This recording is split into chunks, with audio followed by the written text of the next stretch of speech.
I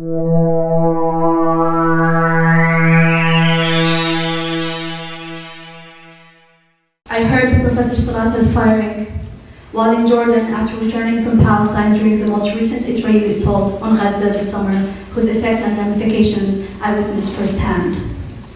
Upon hearing the news, I became sick and depressed, and was forced to reconsider whether I should come back to the American Indian Studies program I love, now that the university administration had demonstrated that it does not welcome or grasp Palestinian scholars and our scholarship.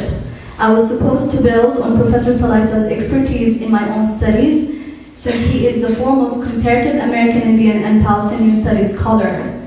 Now that he has been fired, my research in this burgeoning field has been seriously jeopardized by my own university.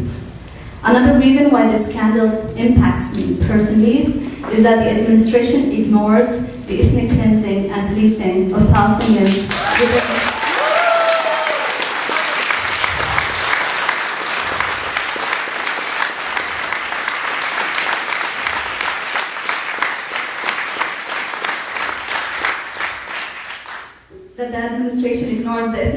and policing of Palestinians within and outside the limited space we are granted, from which Professor Salaita speaks, the direct context of his tweets, and most importantly, the scarcity of Palestinian bodies on this campus, or even the value of our presence.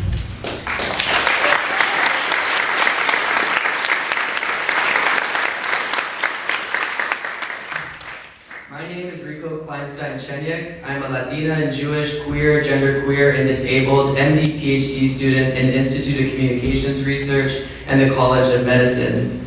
I am the grandchild of a woman who fled the Holocaust from Berlin, was a refugee in Shanghai, China, and while in search of a Jewish haven, committed suicide in Rehovot, Israel, because she realized Israel was not a state designed to protect Jews and survivors like herself.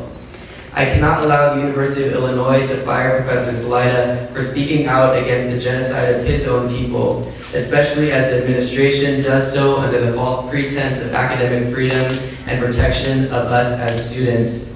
As a future physician scholar who researches the regulation of dissent during health crises, it is imperative that we understand the firing of Professor Salaita as a health issue when he is being punished for speaking out against human rights violations to support justice and livelihood.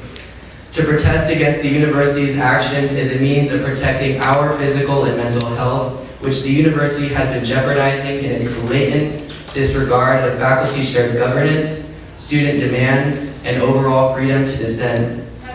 Many have made assumptions about how Professor Salaita's presence on campus would affect the campus and classroom with clear disregard of his teaching record and student reviews from Virginia Tech, which are now easily accessible on supportstevensalaita.com. I quote Jim Hunter here. As a student, I never felt discriminated against. I was never the victim of anti-Semitism, and even though I occasionally disagreed with Dr. Salaita, I never felt that my opinions were ignored or demeaned, and I never witnessed anything like this happening. In other words, I believe the university is the victim of misinformation. Regardless of whatever is on Twitter or screeds from his detractors, Dr. Salaita conducts himself as a professional committed to the bedrock principles of all academics hold dear.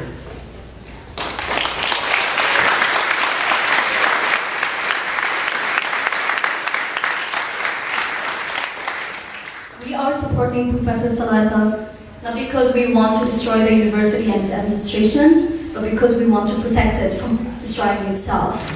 If the administration does not,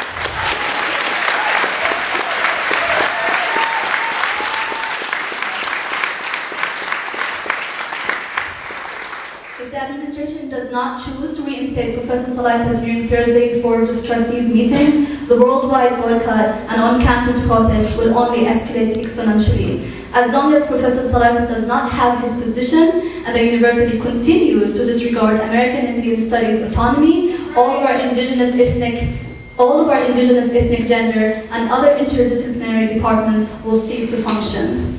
We encourage our peers, colleagues, and community members to join us in pursuing our Chancellor and the Board of Trustees to reinstate Professor Salaita and to defend our university.